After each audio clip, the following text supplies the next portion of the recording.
का फैसला होता है तो हम लोग तो भाई पालन करते ही है ना। पालन नहीं कीजिएगा तो कंटेम्प्ट ऑफ कोर्ट हो जाता है। तो सबको कोर्ट के फैसले को, आदेश को जो है पालन करना ही चाहिए। दूसरी बात, ये कोई अंतिम जजमेंट नहीं है। 6 बार जो भी सजा हुई है, हम लोग हर केस पे अपील में हाई कोर्ट जा चुके हैं। तो निर्णय जो होगा ये अंतिम फैसला नहीं। लालू जी जरूर बरी होंगे। हाई कोर्ट है, हाई कोर्ट नहीं तो जो जुडिशियल जो स्ट्रक्चर जो होता है, हाई कोर्ट के बाद जो है सुप्रीम कोर्ट होता है। कई बार आप लोगों ने देखा होगा निचली अदालत का जो फैसला होता है हाई कोर्ट में गलत हो जाता है।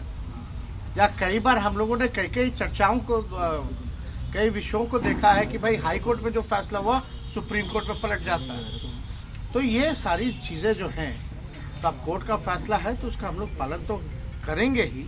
लेकिन आपको एक देश की जनता यही ना देख रही है कि भाई ये तो आजादी जब से मिली है और अब तक लगता है कि एक ही घोटाला हुआ है और कोई घोटाला किसी को दिखाई नहीं। और एक ही नेता हैं जिनको सजा हुई है,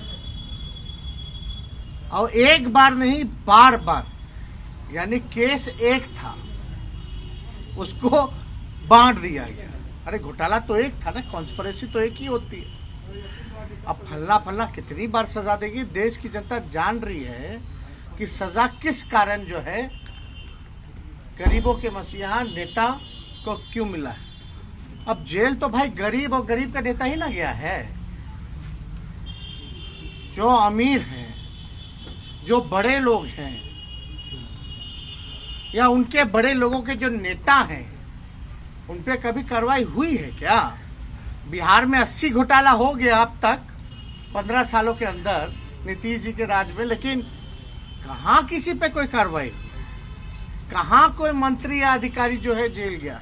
या देश की अगर बात की जाए तो ये तो सोचने का विषय है कि भाई जो मुद्दा ही था उसको आप लोगों ने मुद्दा ले बना दिया गया। तो ये सारा विषय हम लोग सब लोग देख रहे हैं, जान रहे हैं, और देश की जनता तो ये भी देख रही है ना।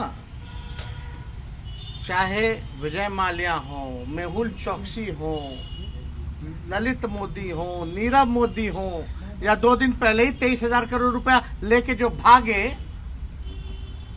गुजरात के लोग, इन पे थोड़ी ना कार्रवाई हो सकती है। या यार्ड में ड्रग्स मिला कितने हजारों करोड़ का, कोई कार्रवाई हो सकती है क्या?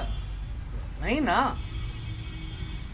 तो सब लोग तो जानते ही है कि भाई जो सीबीआई, ईडी, इनकम टैक्स मात्र अब बीजेपी का एक पार्टी का प्रकोष्ठ जैसे काम करता है, वही प्रकोष्ठ के रूप में काम कर रहा है। तो इस पे ज्यादा कोई टिप्पा टिप्पणी नहीं करनी है। ये लोग देख रहा है, और जनता की अदालत सबसे बड़ी अदालत हुई है, और जनता की अदालत में लालू जी कभी भी गुनहगार नहीं थे, ना है, और कभी भी नहीं रहेंगे। जनता ने सर आंखों पे बैठाया है। सबसे बड़ी पार्टी राष्ट्रीय जनता दल, लालू जी की पार्टी, गरीबों की पार्टी, समाजवादियों की पार्टी, जो अमन चैन एकता पसंद करते हैं, उनकी पार्टी। तो बिहार की जनता ने इतना बड़ा वोट बैंक अपना आशीर्वाद दिया, तो इसमें निराश होने की किसी को जरूरत नहीं है। हम लोग हमेशा होपफुल हैं कि ऊपरी अदालत से लालू जी को न्याय जरूर मिलेगा। अब तो आजकल तो कुछ भी कह दीजिए तो केस मुकदमा हो जाए ना। अब बताइए ना, हम तो पहले भी कहते थे, मेरा बिना मूछ के ही हम पे जब मुकदमा हो गया, चार्जशीटेड हो गए, कैसे हुए? लेकिन जी इसी मामले में कई लोगों को जो है जमानत भी मिली है, आखिर क्या वजह? अरे भाई हम तो कह रहे हैं ना, अभी केस के अगर डिटेल में बात कीजिएगा तो बड़ी लंबी चौड़ी बात हो जाएगी। 24 लोगों को क्विटल मिला, कुछ लोगों को क्या मिला नहीं मिला। लेकिन एक बात समझने की जरूरत है कि ट्रेजरी का जो मालिक होता है वो डीएम होता है।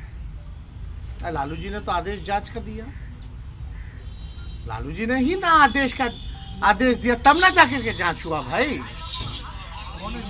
तो इसलिए हम कह रहे हैं जब लालू जी ने ही आदेश किया जांच का, सीबीआई को भी सौंपा केस, तो लालू जी ने सौंपा, तो लालू जी ने तो अपना काम किया था मुख्यमंत्री रहते हुए। अब कौन क्या किया नहीं किया, लेकिन इसमें कोई गुनहगार नहीं पाया गया, केवल मुख्यमंत्री पाया गया। तो थोड़ा हैरान ये करता है, इसलिए तो हम लोग भाई ऊपरी अदालत में गए ना कि हम लोगों को न्याय मिलेगा। तो इन सारी चीजों की चर्चा जो है वो होगी। सुशील मोदी दिल्ली में कह रहे हैं कि जस करनी तस भरनी, रोपा पेड़ बबूल का तो आम कहाँ से पाएगा, दिल्ली में लोगों को कह रहे हैं। नहीं, हम उनका बयान ना उनको समझ में आता होगा ना किसी को समझ में आता होगा, वो अपने विषय में कह रहे होंगे। आज कहाँ है